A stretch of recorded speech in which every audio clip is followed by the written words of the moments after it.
just finished today's workout on Tuesday afternoon. Some sumo deadlifts, bench press, overhead press, curls and some lateral raises. A little tip for if you're using things like curls and isolation movements and lateral raises. It's not about, with these, on our main movements we're looking for progressive overload, so we're looking to increase weight and add continuously, and it's a lot easier to add weight on these big movements because you're using bigger muscles.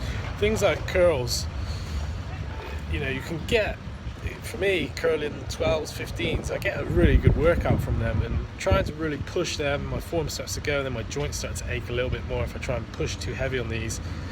So don't try and apply the same progressive overload principle to isolation movements as you do to your main lifts. Yes, we still want to try and increase these, but it's going to be very, very slow, and it's also going to get to a point where you don't need to necessarily push the weights up. You can use things like tempo, rest pulls, sets and things like that for isolation movements. You still get a really good feeling in the muscle and you'll still make progress. Okay, so something I want to go over today is this question: should training be fun? Now, there's some people who say that you should, training should be fun, you should really enjoy it, and then there's the other side of things where sometimes it's just something you've got to get done whether you like it or not. You just got to go and do it. And for me, training can be fun, and my time is kind of spent between the two. Sometimes I enjoy it, sometimes it's the last thing I want to do. And I love training. And I think back to when I used to play football, and you think about turning up to training and things like that. Now, this is just me. There is people out there who love every session, I'm sure of it, but I would go through some days, you just turn up and you don't enjoy it as much as other days. Some days you turn up, things are great and you just can't wait to be in there. And I think to say that training should always be fun is wrong. Sometimes you got to do things you don't want to do. You've got to do split squats. No one likes them. Anyone who finds them fun has got something wrong with them. But they're good for you, so you've got to do them.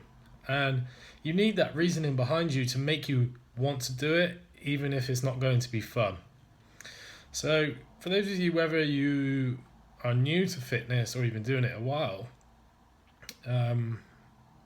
especially those who've been doing it a while, I think you'll kind of agree that not every workout is fun, not every workout is great. Equally, not every workout is bad. If you're new to it and you're expecting training to be all fun and fancy exercises every session, then you're probably doing the wrong thing, and maybe you'd have better fun going salsa dancing or something like that. So, my little bit of wisdom for today: training shouldn't always be fun, but it is necessary. Sometimes you just got to get it done.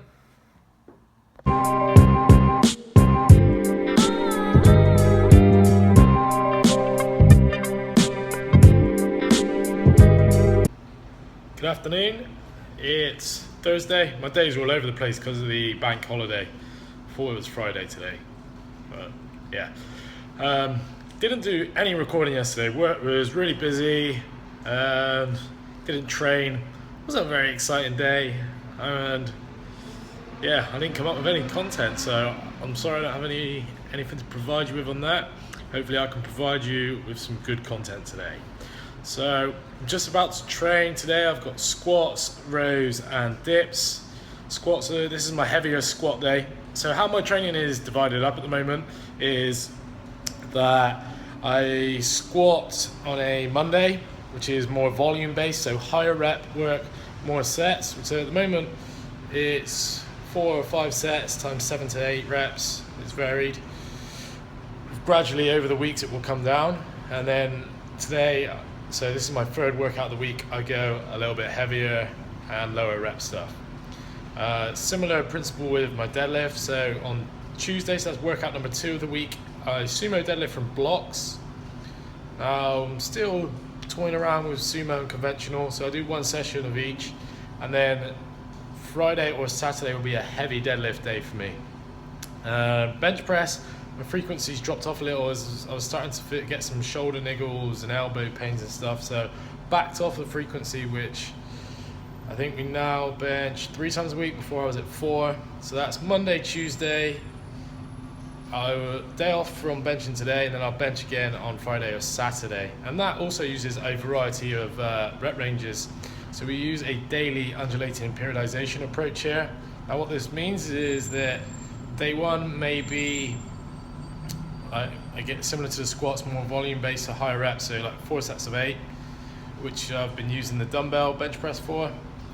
Then the next day, maybe some more technique focused work, so lots of sets, lower reps at between 70-80%. So it's a really good, it's enough weight to practice technique, but it's enough weight to not be too taxing. And then I'll have one day that will be a heavier bench day around that 2 to 5 rep mark, so more competition specific, and everything else is kind of assistance work built around that. Oh, so we have got a little delivery from the Protein Works. Let's have a look. This is the life of a dieter. This is Big G's stuff. I also got some of this mug cake mix, which tastes pretty good. I bought some of these Whey Oat Crisp protein bars. So what the digits say?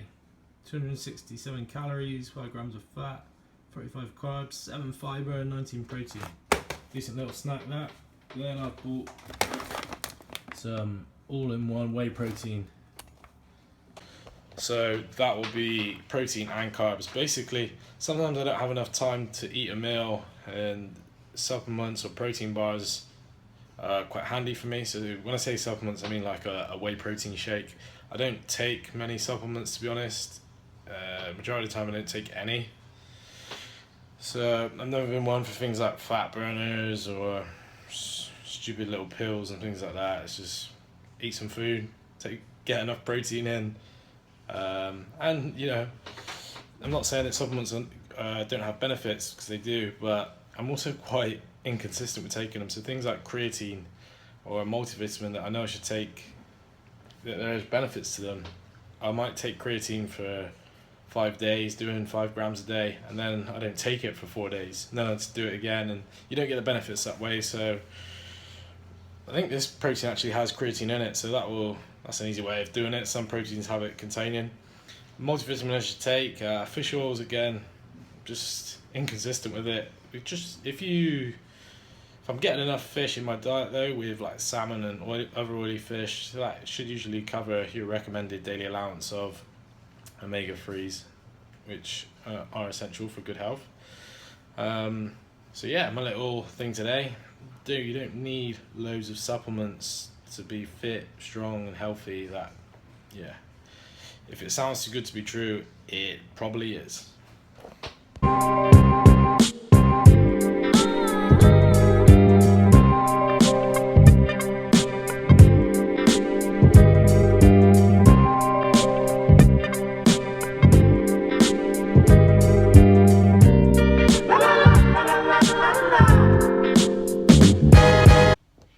Well, ended the session after my first set of squats as feel rubbish.